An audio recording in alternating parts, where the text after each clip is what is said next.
Hello everyone, how are you doing? We're going to try to get right to this. We have a very important person here. We have Mr. Jim Himes. Thank you, Jim. Congressman Jim Himes is here. Thank you for coming in. This letter that I'm reading to you will be in the description, and if it can't fit all in there, Jim, what we're going to do is we're going to put the actual links so you have all defined data that what I'm telling you is factual. This video today is quality expert Daryl Guberman explains FAA Regulator Boeing 2009 to present to Congressman Jim Himes. Please sit down. Thank you very much for coming. I'm glad the contingency is here in my studio. So let's continue on. And this will get into me as well, Jim, because you don't know me, I don't know you, but here we go.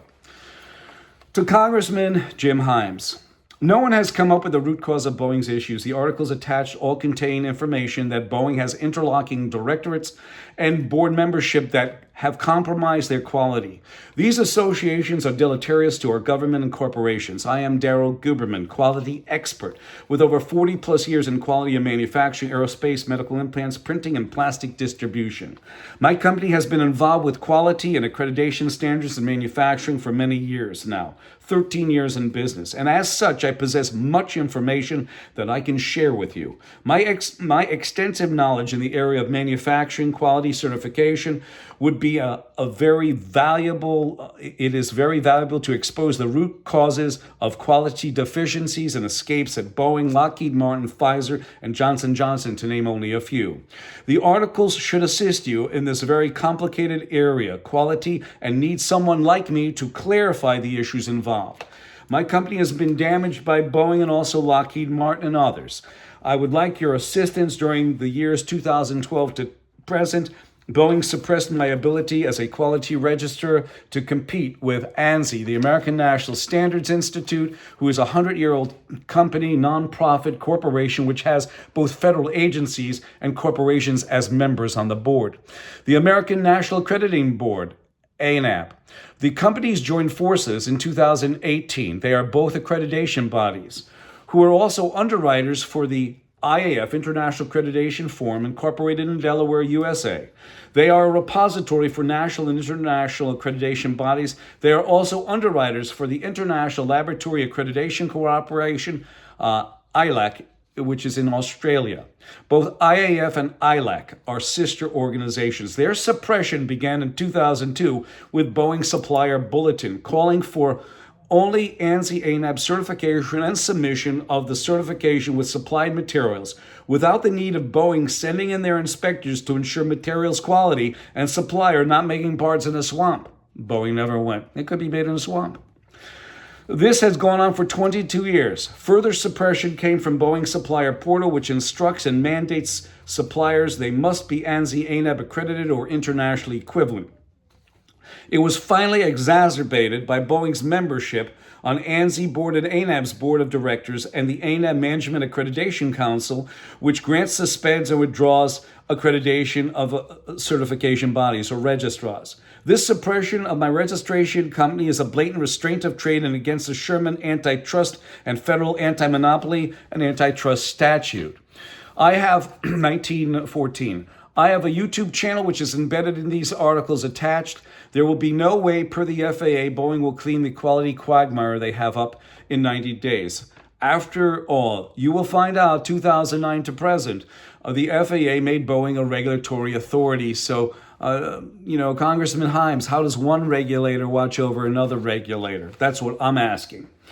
In 2002 to present, Boeing put out a supplier bulletin, PQIT 02001, that stated, send in your ANSI ANAB certification for AS 9100 Aerospace International Standard. By the way, Boeing again sits on their accreditation body boards, ANSI and ANAB.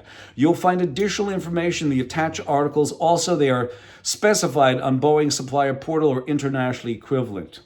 You will find also supporting documentation and proof in these articles in concert with all articles attached and embedded web links. Basically, the Boeing Supplier Bulletin in 2002 stated this, Jim.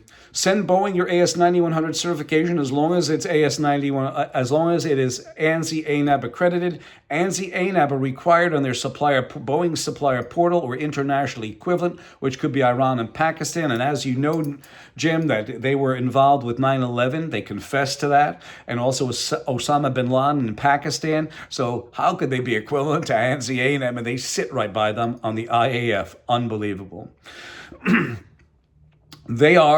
Iran and Pakistan are equivalent in accreditation to ANSI ANAB. Also, please note that Iran had their off the IAF. They got suspended for lack of payment. It basically states this: send in your AS9100 certificate, send in your parts, and Boeing does not have to do audits of suppliers. This has gone on for 22 years.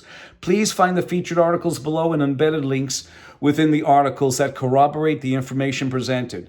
We have done all the research for you. Boeing pushed supplier inspection onto a piece of paper called AS9100 for 22 years. They never performed the audits needed to keep people safe. They also sit on the accreditation body's board, ANSI ANAB. The last item, and probably one of the most important, is that they are underwriters for the IAF and ILAC, which means that any type of system failure or product failure, they are part of the parties to be taken to task. And the last item is this, Jim. When the FAA made Boeing an FAA regulator, rather than grabbing it with pride, they used it to cut corners and downgrade quality policies and procedures and let the escapes go wild. And by the way, Jim, when you hear these people talk about escapes, that means rejections. My telephone number is 203-556-1493 or Daryl, TQRS, @yahoo.com. And always remember this, Jim, from David Foster Wallace: the truth will set you free, but not until it is finished with you. I thank you.